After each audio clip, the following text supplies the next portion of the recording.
This is the Relevant Podcast.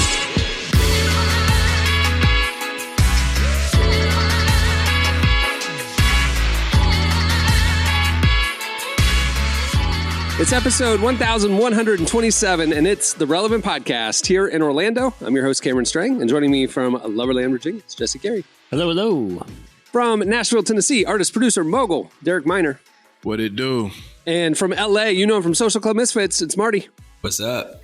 Do not be afraid, female listeners. Emily is joining us for Relevant Buzz in the next segment. So, just have to endure all the guys for just one segment. Sorry. Hey, this is our last show before Festivus tomorrow. December 23rd is Festivus. So got a lot of happy grievances, Festivus, everybody. I got some things I need to air out on this episode.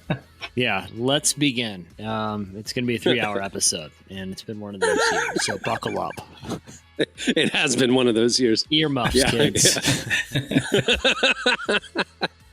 Yeah. We have a show. We figured it's Christmas weekend.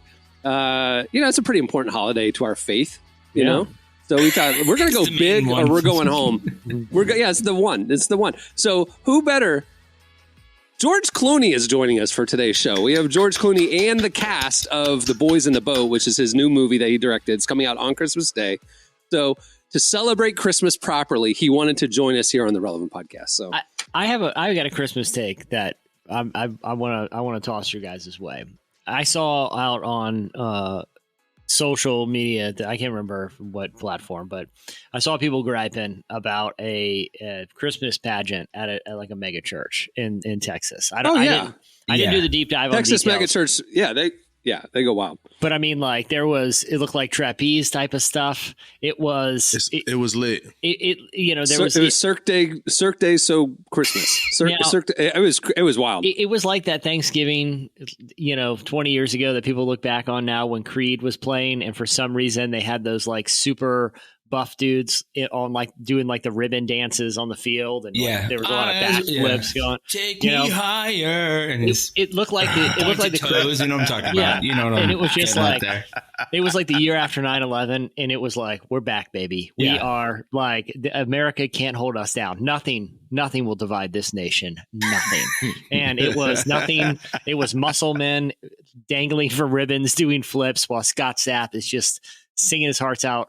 Wearing, I don't know if you guys know this, the Cowboys jersey he was wearing was a Scott Stapp jersey. It was a custom. So he was wearing his own jersey? He was wearing it. He wasn't wearing like a Romo jersey or Des Bryant or whatever. He was straight up wearing a Scott Stapp Cowboys jersey. Absolutely. Okay.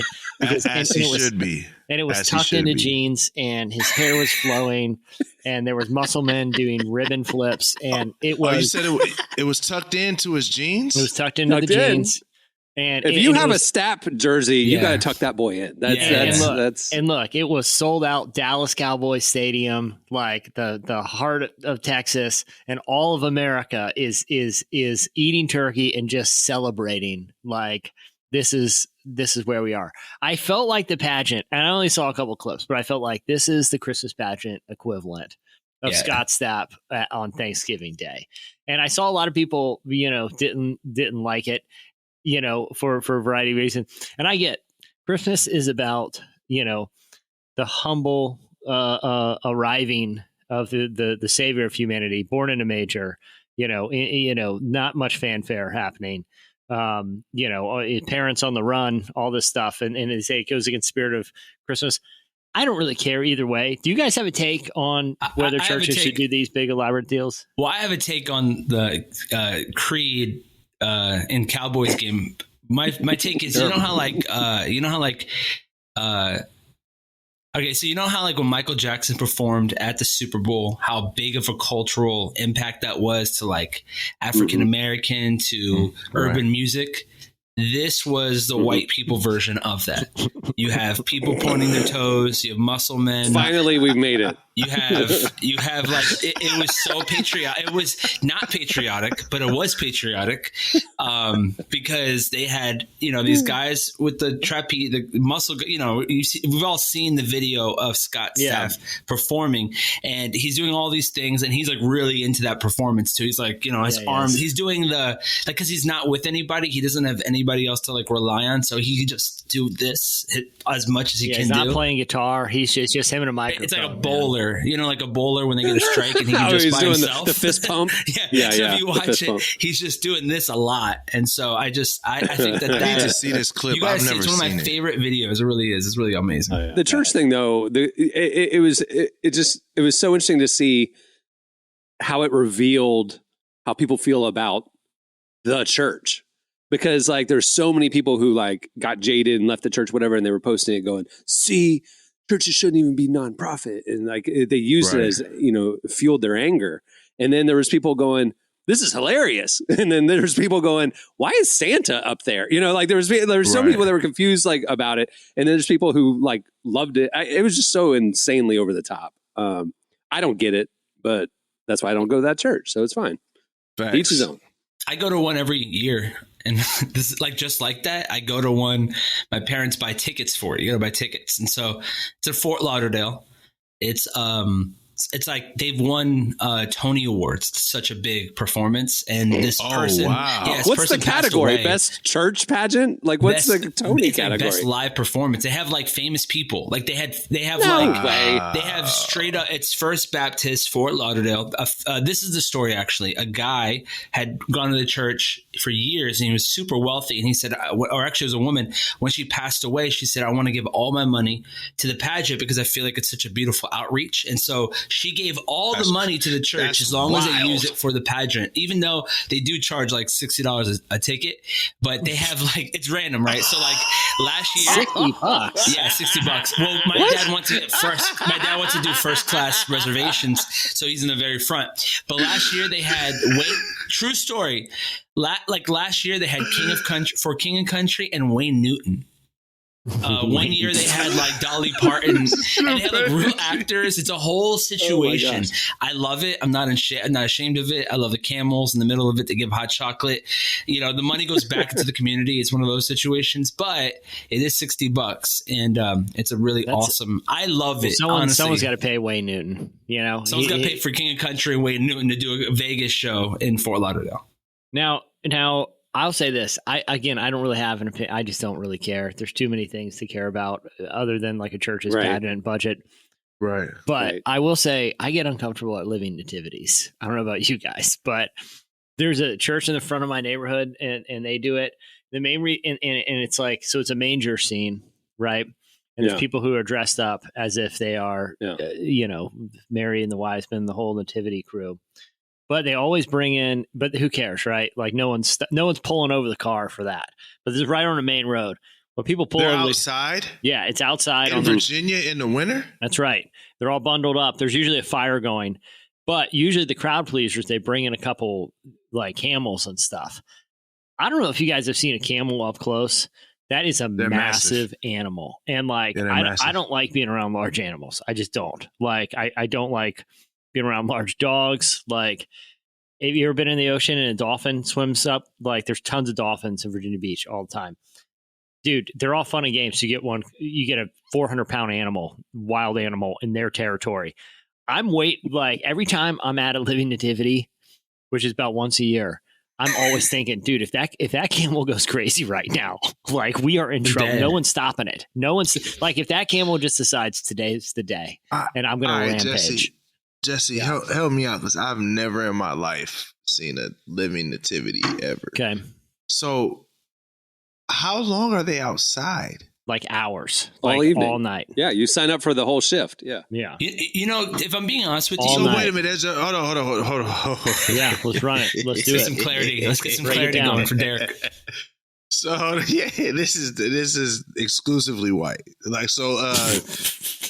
Well, technically they're Arab, but yeah. Yeah. No. You talk about Jesus is Arab? The characters, yeah. Yeah, they don't know, but I'm saying real people living are nativity is exclusively white. This is Virginia. This is not happening anywhere other than white neighborhoods. So I need to be educated. Yeah. So people are taking shifts all day. That's right. So there's people that are 24/7 around the clock. Usually sitting it's in the outside, evening. Usually it's in the pretending evening. to It's be evening. Jesus. I would It's say like a 4 or Mary, 5 hour and window. Joseph. It's like a 5 hour window. Yeah, but yeah, it's kind of like 5 to 11. Like we're doing it this evening while everybody's out looking at Christmas lights. They'll stop by the church and remember. And so if you sign up for, if you're wise man duty, you're on, man. Like you're kind of milling around, and that's the thing. They don't really talk; they just kind of mill around. they're standing there. Yeah, they just I don't get the stand point. This is crazy. They don't act or anything. I don't get the point. There's no speaking parts.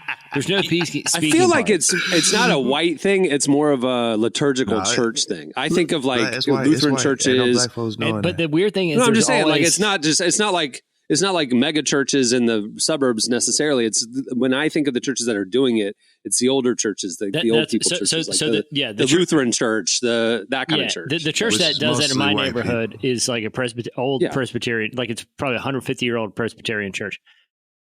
I wasn't saying that the church isn't white. I'm saying it's not all white churches. It's like a sliver of white churches that do this. Got you. You saying it's not all, it's not Southern Baptists. Like my church didn't do it. Yeah. You're saying it's like usually like old, liturgical churches old. like it. Yeah. Old churches. Like you talking about like the Quakers founded these churches. Yeah, exactly. Well, like the church that does in my neighborhood is well over 100 years old, but this is like their jam. But the awkward thing is like there's like the folks doing the living nativity, and then there's like the dude who they rented the camel from, who's like washing his clock, and it's like he's got like a camel trailer backed in right by the manger, right? And it's just some weird guy who it's like, well, I don't know where that guy got the camel, and I'll be honest, he doesn't look that reputable. He doesn't look like this is a full-time gig. Yeah, it looks like he works for carnivals on the side as well. So that's the type of person we're dealing with. Yeah, looks like they subbed out the camel guy, and he's watching the clock, and he looks like, all right, as soon as we're wrapping, the camel's out of here, and I got to load this thing. Yeah, and I think he's doing that anyway in the back of the trailer, the camel trailer. Yeah, he's like leaning because he's not going anywhere the whole night. If that camel does go crazy, I'm assuming he's the one who has to wrangle it. But the thing is, like, you have the living nativity thing, but the reality is you got one random camel dude just milling around, hoping nothing goes bad, and he's just eyeing the clock. He didn't have any. But he didn't just bring the camel. He brought the camel. He brought the sheep. He brought the cow. Like, he brought all of them. He's got a big old trailer back there. I feel like here's the thing. Here's what I've observed. Most of the common barnyard animals come from a local farm or something. Oh, wow. The camel guy seems off book. The camel guy, like, I don't even know where's that? What's that guy doing all year long with that camel? Because it seems like a once a year rental. You know what I mean?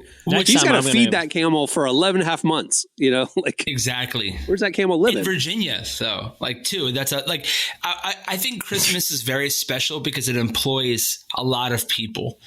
People who are unemployable are getting employed, making their bank for the whole year in December, just like Cam said. Like the Christmas tree guy, the camel rental guy. He's killing it. Like, it raises a great if question. You have like a questionable past, this is really your month to cash in. It's your time. You're going to get gigs here. But it raises a fantastic question. If you're in the camel rental business, like, other than living nativity season, when is there any demand for your product? Which is it's not like kid birthday party. We're gonna do camel rides. I mean, it's like there's no demand for the camel. I until remember all early those, December. Those because people, if they want rides at a party, it's pony, right? They're pony rides. Okay, right. No 8-year-old's bringing a camel in. I really can't even think of something that a camel would do 11 months out of the year. I just cannot. And that's why it always feels like. It feels like it's off book. Like if I Google right now, camel rental my area, I don't think anything comes up. I think you got to know a guy. I think you know what I mean? It's like the church has been written from the same guy, and you just don't really ask questions, cash only type of situation. You just tell them where to back up the trailer and just have a contingency in case it goes crazy this year. He's got like one of those like tranquilizer darts in case the camel gets a little. That's all. He's got it aimed up on. That was all the training he got. Yeah, that's all he got. Yeah. He got the gun. He got illegally. I love this podcast. I wouldn't have known half of the things in the world exist had I not been with you guys every week. Like, this is the best. Like, I can't think of like, dude, you can. I'm sure in Nashville there's some old person gosh. church that I'm has sure- a living nativity. It has You to Google be. it. You Google it. Just go see it. I'm Expose gonna your go kids see to one it. this week. Yeah. If I I'm had to going rank see one this cities week. in the United States that are most likely to have the density of living nativities with live camels, Nashville is top 5. Like I'm no Googling question. it right now. Yeah. I'm Googling it right now. And then I also love the Christmas carolers, by the way. They've been coming out a lot recently. And here in California, like real life, I've never seen that in my life, real life Christmas carolers. I And do they not dress in enjoy it old-timey at all. outfits. They dress in old timey. They dress like Puritans. They dress like Puritans. I love it. Yeah. Like, Oh, they do? They wear the Woodmont costumes? Where'd you get that Woodmont outfit? Christian Church. There you go.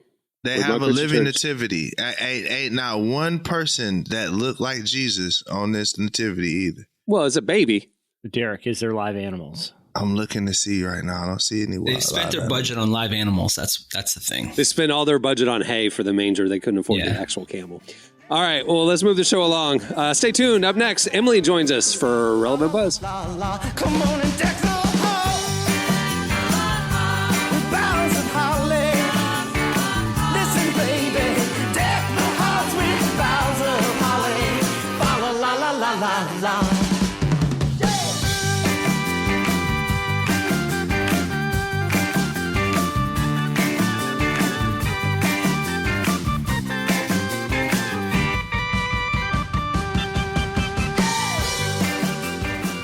You're listening to Langhorne Slim. The song is Deck the Halls. Today's podcast is brought to you in part by Mercy Ships.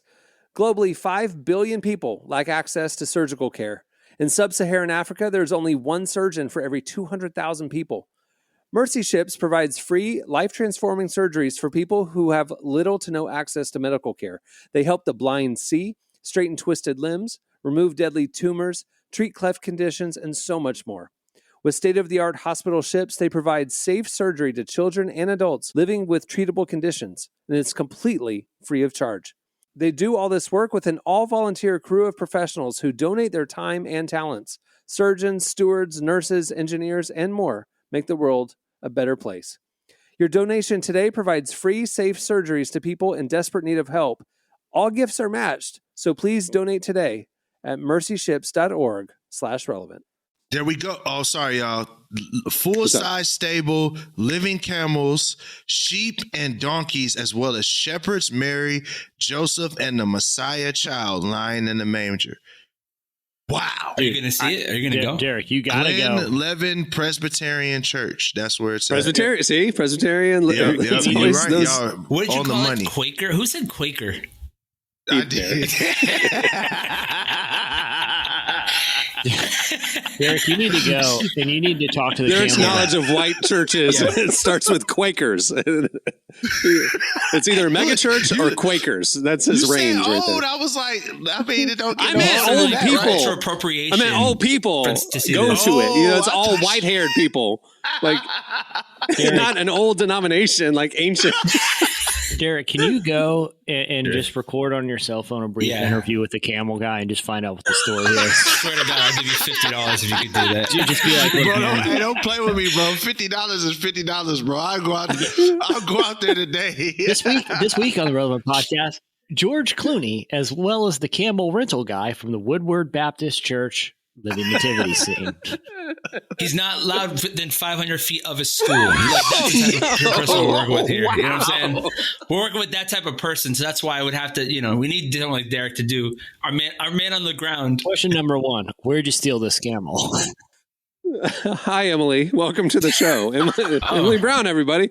Hi. Emily is here to tell us what's happening at the intersection of faith and culture this week. It's time for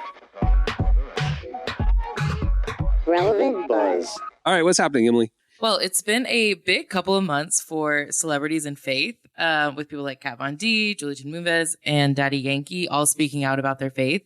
And the latest addition to that is Hulk Hogan, the 70-year-old retired WWE wrestler. We know who Hulk Hogan is. Just in case We're Americans. In case you don't know, you gotta clarify. Wait, Hulk Hogan got saved? Wait a I didn't know. minute, Yeah, brother in Christ. Brother in Christ, yeah. That's what he meant the whole time.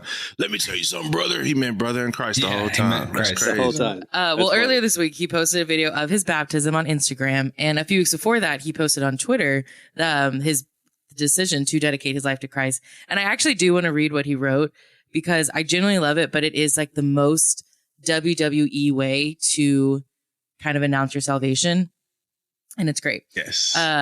Wait, hold on. Is there like thumping music, like building, like dun dun dun dun dun dun dun, like, and then like he comes storming out and announces his faith? No, this is just a tweet, but no.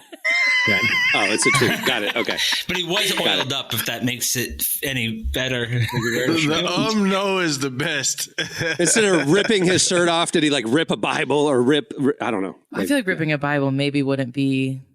That'd be the opposite. Yeah, it'd be effect. bad. That'd be the wrong message. Anyways, no, here's what he said. Yeah. I accepted Christ as my savior at 14 years old, and the training, prayers, and vitamins kept me in the game. But now that I am one with God, the main event theme of surrender, service, and love makes me the real main event that can slam any giant of any size through the power of my Lord and Savior. And so it is, even now, brother. Amen. Cool. Good for him. Brother. Amen, He brother. tweets like he talks, which He is does. awesome. I just think like the same pauses. his like dedication to Christ being like, I can slam any giant of any size. I love it. Good for him. It doesn't stop the fact that he said the N-word 14 times to his daughter on that video. Oh my goodness. That's well, why maybe he that's got why he- saved that's why he since That's then. why he's gone. That's why he's not in pop culture, because of that video like 10 years ago. He was the first one to get canceled. I forgot about that totally. I thought he just went away because he's a retired wrestler. Oh no! He like Cares. his daughter was dating this like rapper, and he's like, "No way, never, never!" And he started, and his daughter like recorded it, like early recording, and she. Well, thanks for posted making it. this not an uplifting, happy item. Yeah, sorry about that, brother. I wasn't gonna say that because I'm usually that guy, but I was like, you know what, man, we gonna let Hulk Hogan, we gonna let him have his day. I got to be honest. I haven't been keeping up with the Hulk Hogan news for the last decade because this is news to me, and I'm very upset to hear all Right. this. Yeah, it's very. too. His But daughter, hey, the thing hey. was, his daughter was actually, it was kind of crazy because it derailed his daughter's like trajectory too. As a pop 'Cause she star. was kind of on this Miley Cyrus trajectory as a pop star. That's she right. was growing. They Yeah. had that big TV They had like a reality show.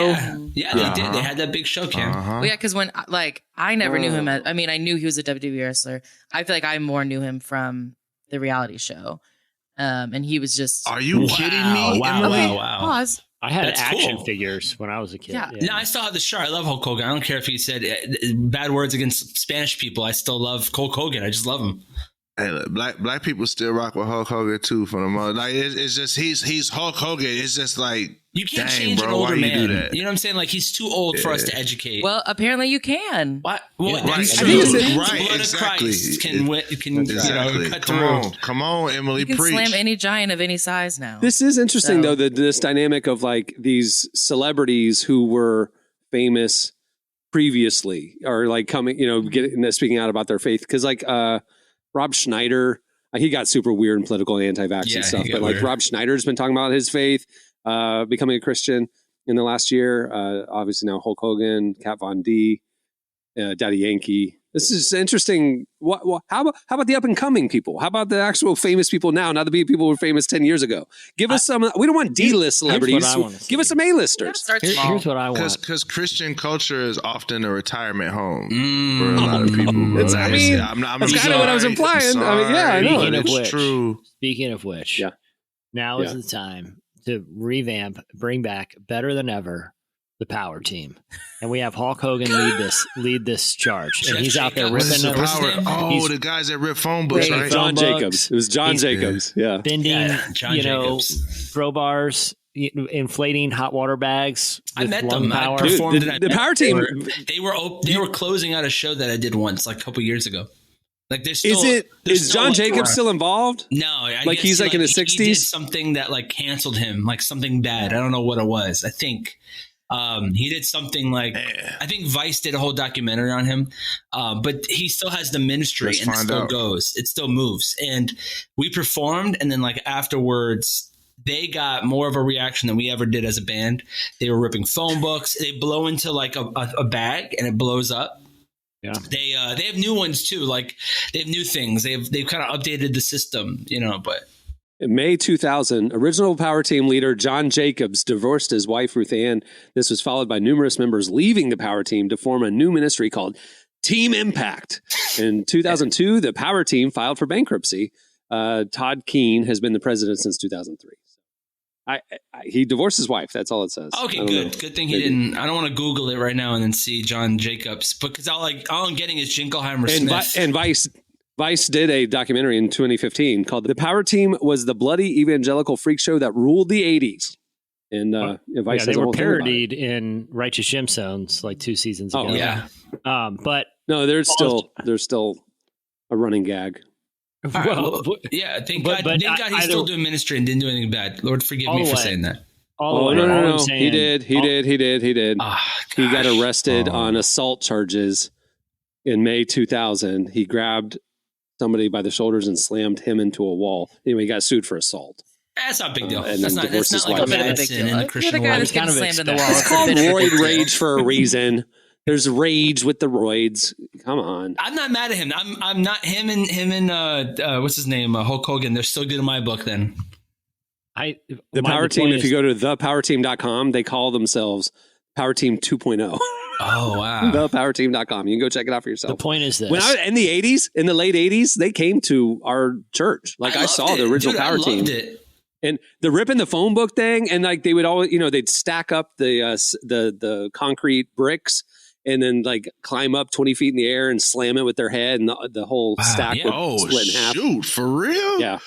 Yeah, but it's all gimmick because like the concrete brick itself is like a really weak concrete, and they stack them with spacers in between each of them. So they were if cheating. you just get the first one, which has a big old towel on top of it, by the way, if you get the first one, the inertia is going to bust all the other ones.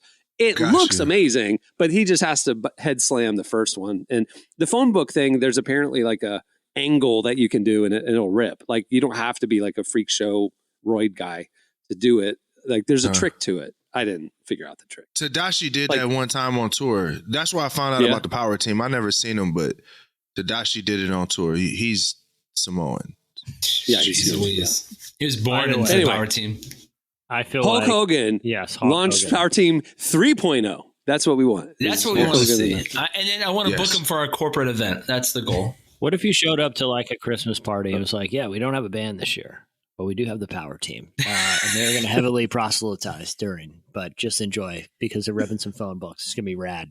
We have the Power Team in the lunchroom from 2 to 4. If anybody wants to join on your own. I think I might enjoy that more. Yeah. I want to see the Power Team do a living nativity. Sorry, go ahead. That's good. Mary is ripped, bro. Hey, if the camel goes rogue, he's going to get wrangled real quick. Yeah. If the Power Team is, They're going to wrestle it. The shepherds. Yeah, I mean that's a bonus. You see the Power Team literally wrestle a camel down. I mean, who's not entertained? I don't know how they're going to tie this into I'm sold. I don't know how they're going to tie it into a sermon or altar call. But if I have to watch 2 members of the Power Team fight a full-grown animal, that's it right there. Wrestling Timmonson. I'm sold. I'm sold. Yeah. All right. What else do you have, Emily? Yes, moving along. Remember, this is a Christmas episode. Yes, yeah. Okay, well, moving along. I do want to talk about the current messy state of dating apps. I don't know if y'all saw this earlier this week. Tinder announced a premium subscription service offering the best of Tinder that is $499 a month. You said a month? What do you get premium for $4.99 a month? Like it is really vague because I was trying to figure out. Hold on. Isn't Tinder kind of more of a hookup app? Yes. If you're paying $500 to hook up, can't you just aren't there websites for that? Or how about talk to a girl at a bar? Well, okay, so the marketing team, because people obviously the internet was like, Tinder is already not where I'm trying to find love, and I'm not spending $500. But they said it's to give you quote the best of Tinder, so you'll be matched with the most desired profiles, whatever that means, and you can send messages without matching someone, which is. Quite honestly, I'll say it, every woman's worst nightmare. Right. You can pay to stalk people who are out of your league. Yeah. That makes sense. So it just is a really terrible subscription offer. I haven't found anyone online who's admitted to paying for it because I am very curious. It's a certain type of audience. I feel like it's a red paying flag, for it. major red flag. Someone's forking over $500. Yeah, it's not exactly a brag that I'm a Tinder premium member. You know, it's not exactly like, ooh, you must be rich. No, it's like you're disgusting. To me, it gives the same vibe of like you paid for Twitter Blue. just Yeah, Nah, but way worse. This worse than Twitter Blue. This like Yeah. this word. Look, I'd much rather you pay for Twitter Blue than pay $4.99 a month to stalk women that don't want to talk to exactly. you. Like, Well, what's please. even crazier about this is a new survey came out that said Gen Z isn't even using dating apps anymore. So I don't really know who's even on the app, but this survey said 79% of college. Wait. Oh, that explains it. That explains what's happening. Yeah. Go ahead, Cameron. No, I was just like, Gen Z's not using dating apps, but when I'm thinking about Tinder specifically, I think, because like Hinge has a reputation, Bumble has a reputation, like different clientele. When I think of Tinder, I think of like frat guys and hookup culture, college kids. That's Gen Z. And you're saying a study came out that Gen Z is not using dating apps anymore. Yeah. This new study said that 79% of college and grad students are not on them, and only 12% said they use it at least once a month. So it's like a very small group of people who are even using Tinder. And I know college students, they're not spending $500 on anything. So I really don't know who Tinder is targeting. Yeah, so like, who's this for? Yeah. This sounds like the death knell. This sounds like we're trying to get all we can get before we go bankrupt. That's what this sounds like to me. Maybe. Interesting. But yeah, it is just interesting that college students aren't using it anymore, because that is, like, for a long time, that's who it was targeted for. But students now are saying they'd rather just meet people like the organic, face-to-face way, which is so interesting, because I feel like this is because of COVID, where everything was so online that they are just tired of being online and they want to like make an actual connection now. This is my theory. Yeah. And also you can connect with people by, Instagram and TikTok. Mhm. You can message a girl that you like, you follow her, you can message her that way. I don't have to go onto a dating app per se. I don't know. Or could you do the old-fashioned way? Just show up to the Living Nativity and see what kind of lovely church-going singles happen. See who they casted for Mary. Okay. Yeah, she's a virgin. Yeah, you're right. You stole my joke, man. I was setting myself up for that. You killed it. All right. What else you have? Last thing, it is Christmas, so I do have something Christmas themed, I promise. It's also 2023, which means we have a Christmas-fied version of I'm Just Ken, the Oscar-nominated song from Barbie, sung by Ryan Gosling. We've actually got a clip of it here that we can play. 'Cause I'm just kidding. Anywhere else I'd be a 10. Is it my destiny to live and die a life of fragility? I'm just kidding. All right, Mark Ronson. Christmasifying. I hope this just brings kidding. more Christmas versions of songs, because if you listen to it, lyrically, the exact same. The only thing they really did was like add in some orchestra, a little percussion, and then some jingle bells. Pretty much the bare minimum. So I'm really hoping other artists take that and just throw some jingle bells on a song, because I think that They pulled a Love Actually. Remember the movie Love yeah. Actually, where the famous pop star re-records and they're like, what makes this different? He's like, it's not. Yeah. We just changed one word. Oh, He's yeah, like, we're he just trying to changed make love money to this Christmas. yeah. Yeah, he's like, we're just trying to make money this year. Hey, What That's happened? funny. It has 1 All million right. views in like one day. It's crazy. That video's blowing up. All right, there you go. That'll do it for. Relevant Buzz. Check out relevantmagazine.com every weekday, where we are covering the intersection of faith, culture, and everything in between. Thanks, Emily. bye, guys. Stay tuned. Up next, George Clooney joins us. Choirs will be singing silent night, Christmas carols by candlelight. Please come home for Christmas. Please come home for Christmas. If not for Christmas, by New Year's night. Friends and relations. You're listening to CeeLo Green. The song is Please Come Home for Christmas. Well, today's show is brought to you in part by the new book, God, the Science, the Evidence. We talk a lot about faith, but how often do we talk about science in the same breath? You might be surprised to discover just how deeply the two actually agree. For centuries, science has been used to dismiss the idea of God, but today an intellectual revolution is underway. Modern discoveries in physics, cosmology, and biology are consistently revealing the same truth: creation isn't an accident. That profound reversal is what engineers Michel-Yves Bolloré and Olivier Bonassi investigate in their international bestseller, God, the Science, the Evidence. This book is a rigorous, evidence-based critique of materialism, inviting you to explore over a dozen scientific, philosophical, and historical domains. It shows that what was once seemed impossible, that science could point to a creator, is now supported by a vast and convergent body of evidence. With over 400,000 copies sold in Europe, this book is sparking a global debate.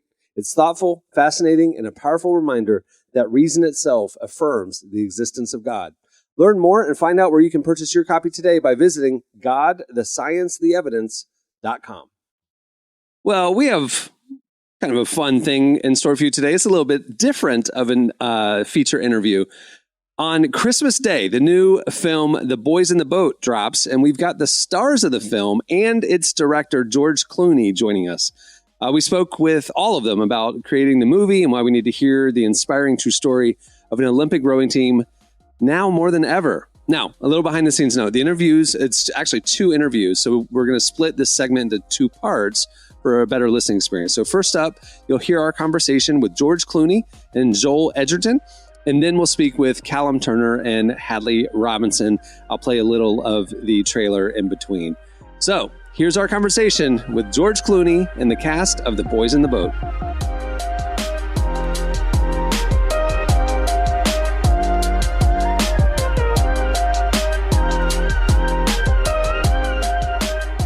George, I wanted to ask you, what was it about this story that made you want to be a part of it?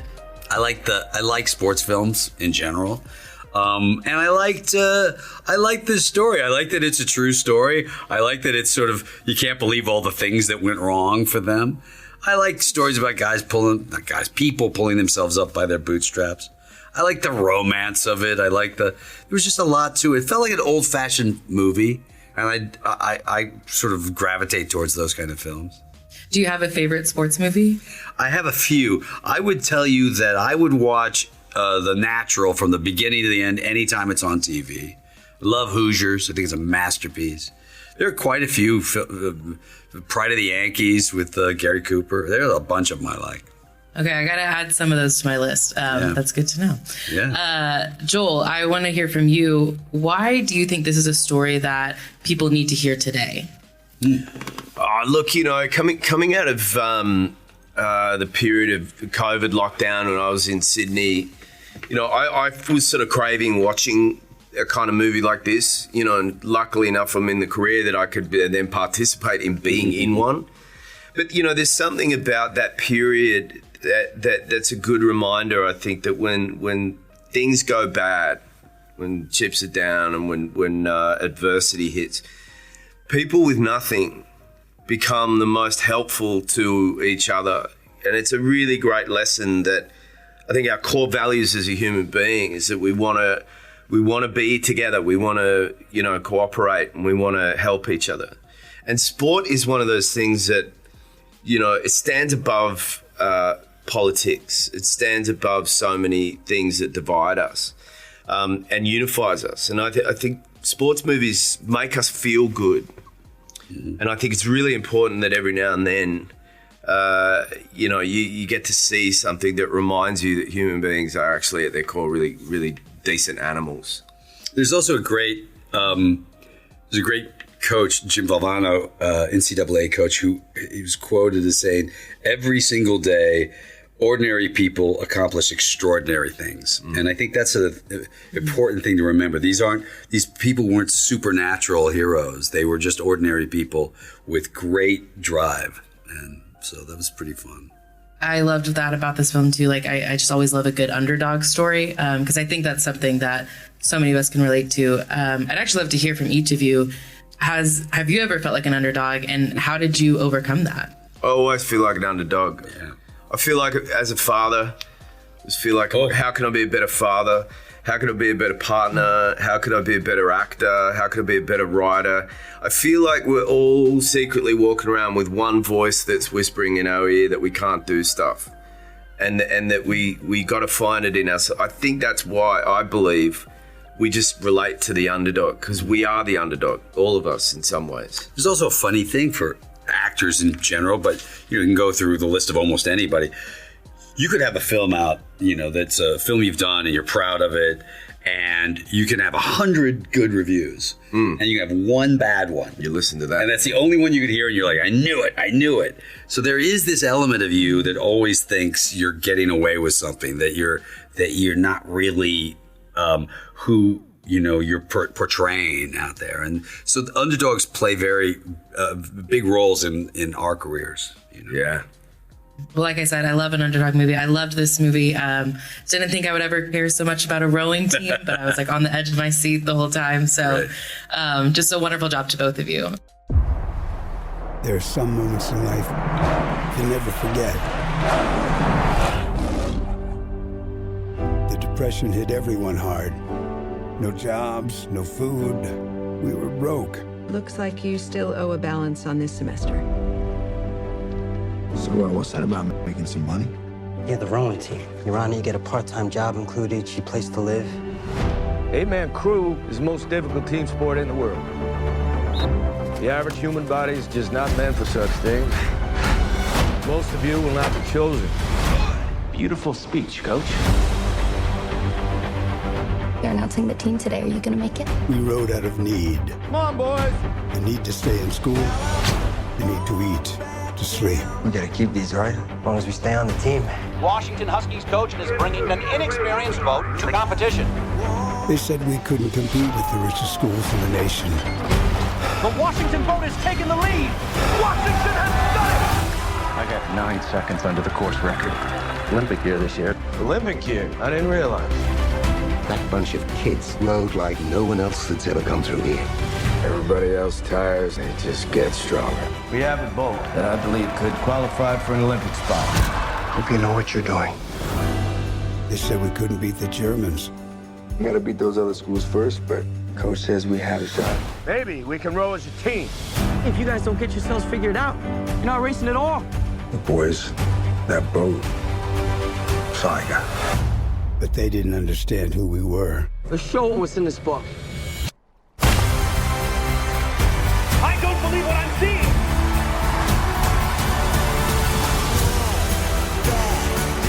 Best brothers, they're connected. Sweat and pain. For what it's worth, I'm proud of you boys. Inspiring. You missed the part where I told him not to tip over. And I row for your country. Row for each other. For all the people who never believed in you! As one! As one! So to me, it seems like this role was equal parts emotionally and physically demanding. Which part was more difficult to prepare for? Both. I mean, Joe is a deep and profound human being and has these walls up that are seemingly unbreakable until Joyce comes in and then tears them down. The rowing, though, is truly an extraordinary thing, and what we got to do and the way that we got to do it was nothing short of remarkable. They set us up basically as a professional sports outfit, and we trained for 5 months. 2 of those was before we started shooting, and we rowed 4 hours a day and trained after, and we had to lose all this weight, and we had PTs and nutritionists and physios and incredible experience, I remember just maybe after 10 days being in this bath in this hotel room with my iPad, watching a rowing documentary and not being able to move. It was just excruciating. And then on top of that, we had to get really good. So there was this added pressure that we managed to disperse because we had this competitive nature and this friendship that we were all building. And I loved I want to say I loved every second of it, but there were moments where I hated it. But that hardship only made it more rewarding at the end when we started to get good, and I don't find things enjoyable if I'm not good at them, and once we started to perform as a team, it was truly Yeah. Do you feel like a professional rower now? No. Those guys are just, I mean, we got to such a good level. We really did. And but those guys that actually do it, we've met some of the GB team and the US team and the guys over at Washington. They're phenomenal, They're like Olympians, and I'm just an actor. Well, you were very convincing, so Thank you. Appreciate you did a great job. Hadley, I would love to know, this was definitely a boy-heavy film, but you did a really wonderful job sort of representing the women. What was it about Joyce that made you want to be a part of this film? Thank you.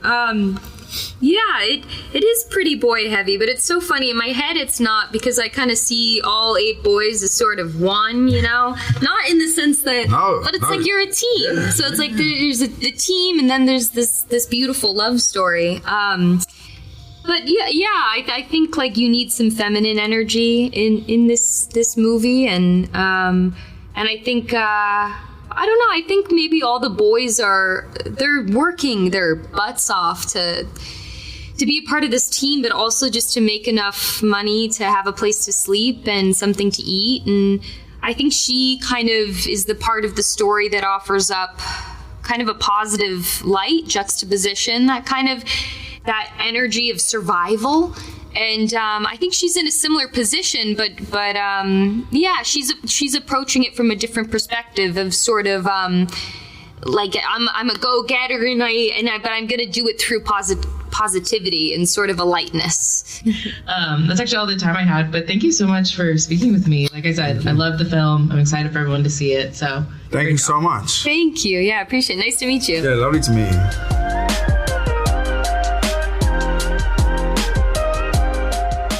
That was George Clooney and the cast of The Boys in the Boat. Make sure to check it out. It's opening on Christmas Day everywhere.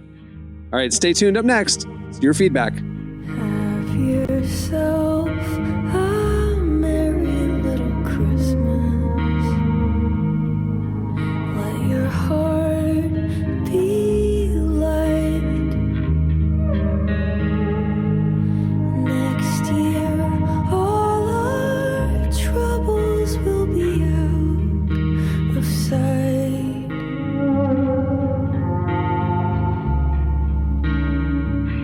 You're listening to Phoebe Bridgers. The song is Have Yourself a Merry Little Christmas. Well, today's podcast is brought to you in part by the new book, Confessions of a Christian Alcoholic. Author Jonathan Seidel knows firsthand how even believers can get stuck in shame and destructive habits, especially when it comes to one of society's biggest obsessions, alcohol. In Confessions of a Christian Alcoholic, he details his spiral into disordered drinking and shares the 4-step process he eventually used to break free. There's hope for alcoholics who become Christians and for Christians who become alcoholics. Find Confessions of a Christian Alcoholic wherever books are sold. What if you could change a child's life with just $10? Right now, thousands of vulnerable children in East Africa are suffering from jiggers. It's a painful, preventable parasite that burrows into their feet. Soul Hope is the only organization treating it through foot washing, medical care, and durable closed-toed shoes that protect kids long after treatment. $10 may not seem like much in today's world, but when we come together, those small gifts add up to big change. Join the 10 for 10 campaign. $10 protects 10 small toes. Visit soulhope.org/10 to give now. One small gift makes a big difference. Again, that's soulhope, SOLE, hope.org/TEN. Okay, it's time for your feedback. Last week, we asked you about the most questionable meal you've ever eaten. Jesse had eaten some theme park sausages before going on a roller coaster, and we questioned the sampler. Yeah. Sausage sampler. And we questioned the wisdom of not only eating the theme park sausages right before going on a roller coaster, but just eating the theme park sausages in general. So you guys hit us up on X at Relevant Podcast and told us some of your most questionable meal decisions as well. Here's some of our favorites. Matt said gas station sushi, which, it seems, I think any seafood at the gas station is I think any meat at the gas station, unless it's jerkified, I would stay away from, Also, gas station sushi, not a bad band name, kind of cool. Not a bad, that's good. That's actually a really good idea. Anna Kipp said, Arby's has fooled me twice. She got a roast beef sandwich and had horrible food poisoning. Then she gave them another chance a few years later. Same thing, got food poisoning. Said never again. Arby's is one of those things that like I liked their roast beef sandwich. I just haven't had it in 20 years. So like I don't know who goes to Arby's. But. Hey man, the curly fries. Look, a roast beef sandwich, curly fries, Jamocha shake. Real talk is a fantastic lunch. That Jamocha undefeated. In my early 20s, my dad was he loved Jamocha shakes, like loved them. I for Christmas tracked down the supplier of the Jamocha mix for Arby's and ordered my dad a bulk order of Jamocha mix for his house. I was very proud of that present. That was a good present. That's incredible. It was good, right? Yeah. That's he really like, liked it. That means that your love language is probably gift giving if you're that good. You're at that level. Black market Jamocha mix. Yeah, you're at the top level of that. We are overlooking the best one here. Let's hear it. Tell me. There's a bunch. Karen Stepko. She says the most questionable meal I've ever eaten happens to be at Christmas dinner at a parishioner's house. While we were waiting for dinner to be ready, another parishioner invited me to try homemade apple juice he had bought. When I complimented him on how good it was, he said I added peroxide to it to kill the germs. Then, when our hostess began carving a turkey, she discovered that it was not yet fully cooked. But rather than admit that in front of her visiting mother, she decided to just carve off and serve any pieces that appeared done. So the peroxide-laced apple juice and the salmonella turkey. Jeez. I think, Karen, you won. Yeah. I was at a friend's house one time, and he had multiple grandparents over for a very fancy dinner. And one of the grandmothers was in charge. And the chicken, when it came out, was like breaded, right? Baked, clearly pink throughout the insides. Ugh. And no one wanted to tell the grandmother, who had spent a tremendous amount of time on this whole meal. It was one of those moves where you just cut it up and move it around the plate. You know, but it was the big pink chicken scare, you know. Yeah, you don't play around. Not me. I got to say something out loud. I got to be like, "What is?" I'm my grandmother. Disruptor. This wasn't mine.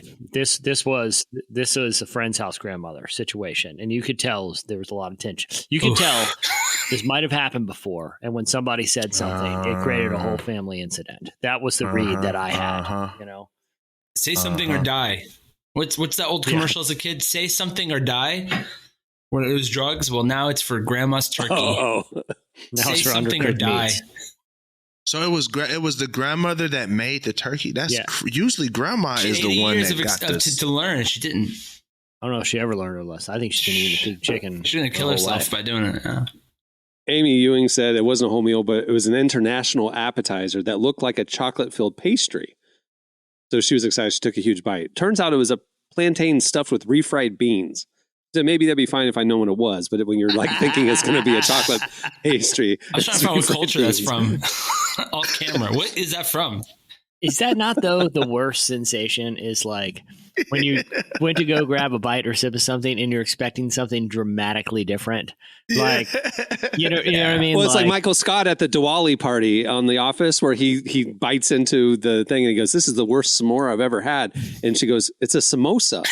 And he said, "Do they have s'mores?" Because he was thinking it was a s'more. It's a samosa, which is right. So growing up, my mom, and maybe other people believe this, but my mom, it's like an old wives thing, tale thing, and maybe it's legit. That if you cook something, my dad used to catch a lot of fish. We used to eat a lot of fish, right? But fish stink up your kitchen. So her thing, the remedy was if you put out like a pitcher of vinegar, it absorbs the smells in the kitchen. Do you guys ever heard this? I don't know if it's a real I've heard that before. So one afternoon, me and my dad's a big iced tea drinker. That's his go-to, man. The guy drinks like a gallon of iced tea a day. So one afternoon, No. Sugar free or iced tea? No. Yeah, sure, no sugar. I'm talking like tea bags and water. He makes it's brown water. He's having brown water with ice with just ice. That's what he does. He just sips iced tea all day. Anyway, one day we're out playing basketball, and on a hot day, and you guys know basketball thirst is a different level of thirst. Like if you're out there hooping for a couple hours in the sun, you're not just thirsty; you get famished. Like basketball thirst is different, right?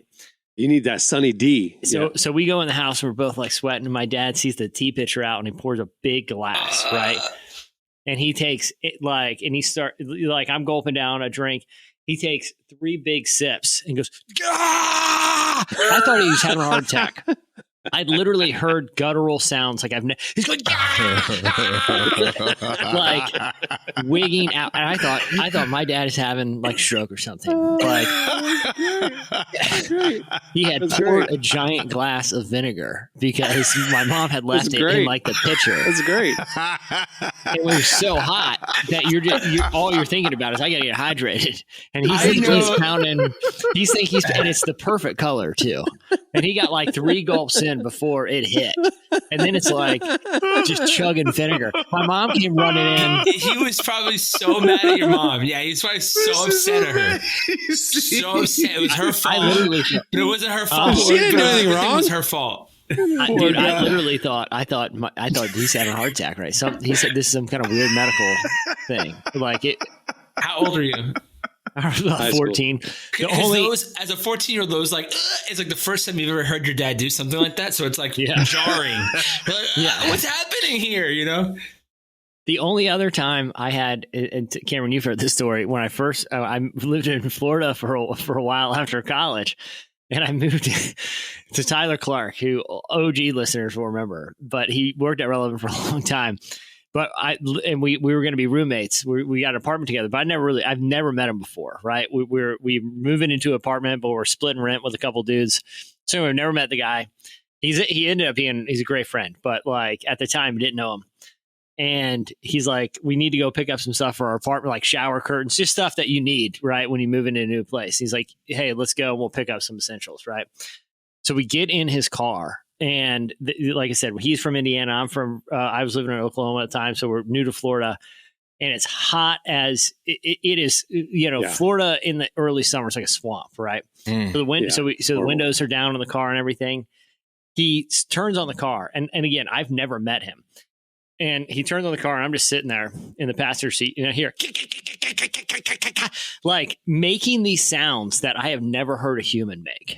Like terrifying, weird medical sounds. Like, and I think the same thing. I think. Oh, he was making those sounds. I thought you said the car was making those sounds. He did out of nowhere, and he starts shaking. Like his hands start shaking, and I'm like, oh my gosh, what is happening right now? And he goes, ah! and I saw him make a flinging motion. A tree frog had gotten on the dashboard. And like I didn't see it because I was buckling in, but as soon as he buckled in, it jumped and landed on his face, like a legit frog, right? And it was just the reaction. You know what I mean? It was just a freak out. Because like a toad or something in Florida wouldn't, it'd ricochet off you. A tree frog like sticks on you, you know? It's a frog on and I don't see it. You know what I'm saying? Like I don't see it. It's on the other side. Oh my god! I just see all I see is like a freak out. I'm like, dude, I just moved into this guy. That's so funny. I'm going to live with this guy. Dude. And he's having some kind of freak out in the car, man. Poor guy. Tree frog right to the face. Oh man, that's crucial. That is crucial. Really funny. What does that have to do with weird meals? I don't know where it came from. Oh, your dad's reaction to the vinegar. Yeah, I'm just saying it's very disturbing. It's like, how do we get to tree frogs? Oh man. Okay. That'll do it for your feedback. There's more. You guys have eaten some gross stuff. That is for sure. All right, it's time for this week's editorial question of the week. So this is our last episode, obviously before Christmas, because it's in 3 days.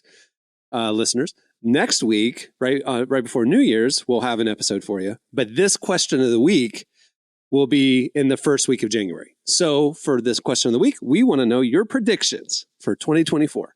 Do we want to frame that in any way? Do we want them to be serious? Do we want them to do we want to twist it in any way, or just predictions? I think one prediction you hope for. So like you want to see this like collaboration between artists. You want to see this cool, fun thing happen. You want some movie to come out. Things you'd like to see happen in 2024. Not you think will happen, but things you would like to see happen. Like that. There you go. Like that. That makes sense. One pessimistic thing that is of zero consequence that won't hurt anybody, but you think is probably going to happen. You know what I mean? I just want to hear some curveballs in there. You know. Some range. All right. Yeah. There you go. Well, hit us up on X at Relevant Podcast or wherever you see us post the question. We do it like in our stories on Instagram and stuff like that as well. And we'll read our favorites in a couple weeks in the new year. Well, before we wrap things up, I want to thank George Clooney and the cast of The Boys in the Boat for joining us today. Make sure to go check out the movie. It opens on Christmas Day. We've seen it. It's great. It's inspirational. It's moving. It's perfect for the family. Underdog story. If you like Rudy, if you like Remember the Titans, all the classics, you'll love this film as well. So go check that out. Also, even during the holidays, make sure to check out what's happening at relevantmagazine.com, where we are covering the intersection of faith, culture, and everything in between. A lot of great content, a lot of great stuff. You can sign up for our newsletter to get the top 5 trending stories sent to your inbox every weekday morning. You can also follow us on all the socials. We have some pretty exciting stuff coming in the new year. Can't wait for you guys to see it. All right, on that note, we'll wrap it up. I'm Cameron Strang. I'm Jesse Carey. I'm Derek Miner. I'm Marty. We will not have a Tuesday show. We will see you next Friday to wrap up the year. Don't miss it. It's a great one. All right. Merry Christmas, everybody.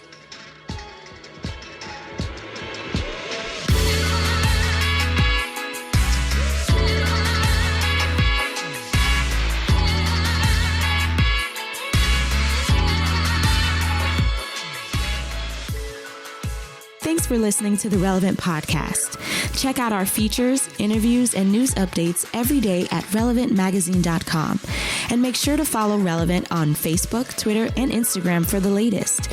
For more great podcasts, browse the shows on the Relevant Podcast Network, which you can find at our site. And while you're there, don't miss the all-new era of Relevant Magazine.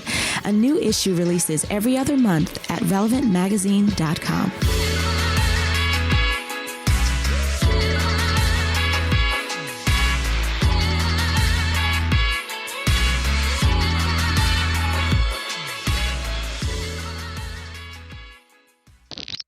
Question number 1. Where'd you steal this camel? Relevant Podcast Network.